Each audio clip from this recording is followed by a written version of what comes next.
Yes. Oh, lovely. Yeah. Did you wonder why the American government told you not to come? Well, we were just told that there was a lot of unrest here. Yes. Yeah, so what you've seen is different, right? Yes, it's different than what we were told. So there might be quite a lot of people who wanted to come to Ethiopia at this moment. They might have heard the news that came out from the, all the Western medias, and people are worried to come. Do you want to say something to them? Yeah, you got to understand that, in my opinion, the U.S. government is working with the media in order to isolate this country right now. And that's what's really happening, is they are working with the media to do this. And so that's where it's challenging for us to hear from our government, and they say, don't come. And we know on the reality on the ground is not what they're telling us is true. And I feel like it's just that they just really don't want the people to know. The current administration in the U.S. doesn't want the people in the U.S. to know, because they want to isolate Ethiopia and be able to continue their relationships that they've had previously. Yes, we've got lots of American families here and back there, and Ethiopia is a great alliance for America, United States. But why would they want to do this? I mean, this country is obviously having a war with a terrorist group, and the nation here expects America to help Ethiopia, not to isolate. Do you wonder why?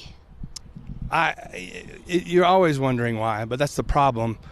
It just feels like you're not getting the truth. And so you can't trust the truth that you're getting from your State Department.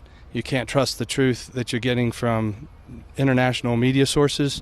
And so the only people that you can trust is this good thing that we have friends on the ground that know.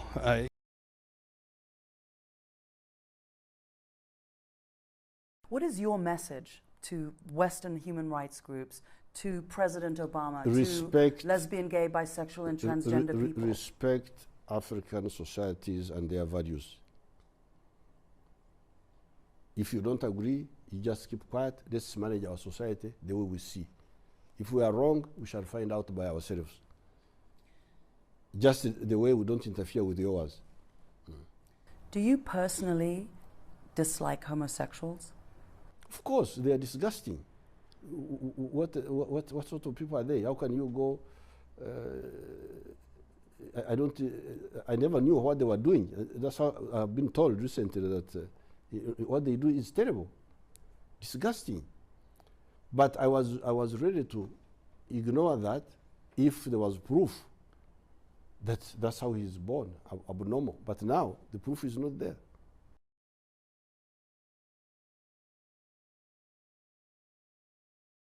Will they have the full range of human rights which people here in Azerbaijan do not have? Will they have a fully free media? Will they have an opposition that's allowed to raise its voice? Will they be allowed to have things that people here in Azerbaijan do not have? You think they do not have it?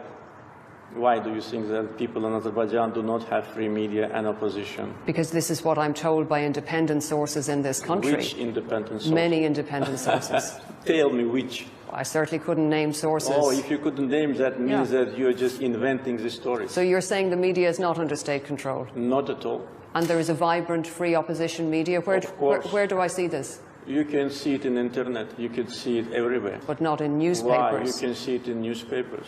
Whom do you call opposition here? Can I ask you?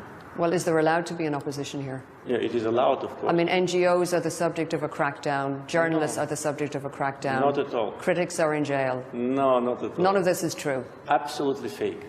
Absolutely. We have free media. We have free internet. Now, due to the martial law, we have some restrictions. But before, there have been no restrictions. And the number of internet users in Azerbaijan is more than 80%. Can you imagine the restriction of media in a country where internet is free, there is no censorship, and there are 80% of internet users?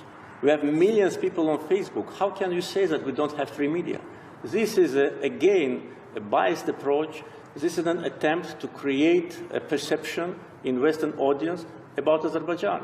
We have opposition, we have NGOs, we have free political activity, we have free media, we have freedom of speech. But if you raise this question, can I ask you also one? How do you assess what happened to Mr. Assange? Is it a reflection of free media in your country? We're not here to discuss No, my let's country. discuss. No. Let's discuss. No, President In order Aliyev. to accuse me, saying that Armenians will not have free media here, let's talk about Assange. How many years he spent in Ecuadorian embassy? And for what? And where is he now? For journalistic activity. You kept that person hostage, actually killing him morally and physically. You did it, not us, and now he's in prison. So you have no moral right to talk about free media when you do these things. Returning to the conflict, how Yeah, long... better return to the conflict, because this is not what you like. You like only to accuse, only to attack. But look at the mirror. Look, I tell many times, before coming and lecturing us, and in your question, accusing me, it's not a question, it's accusation. You talk like a prosecutor. Why? If you're so democratic and so objective, why you keep Assange in prison? For what? You keep him in prison because of his journalistic activity. I'm not keeping him in prison, President Aliyev. But You don't like this. It's not a question of don't like. You are it's not used to this. It's not the because subject you are of our used interview. only to attack. It's not the subject of our Only. interview. And with respect, No, it President is not the Aliyev, subject of interview, but you raise it. you raised it. No, you raised it. You raised the case You of said Assange. Armenians, if you don't have a free media in your country, how Armenians can live without opposition? That was your accusation.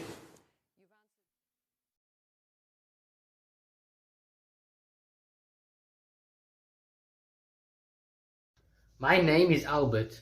I'm from Cape Town, South Africa, and Ethiopia is fighting an African war, a war that could change Africa. I stand with Ethiopia. Join the No More movement now.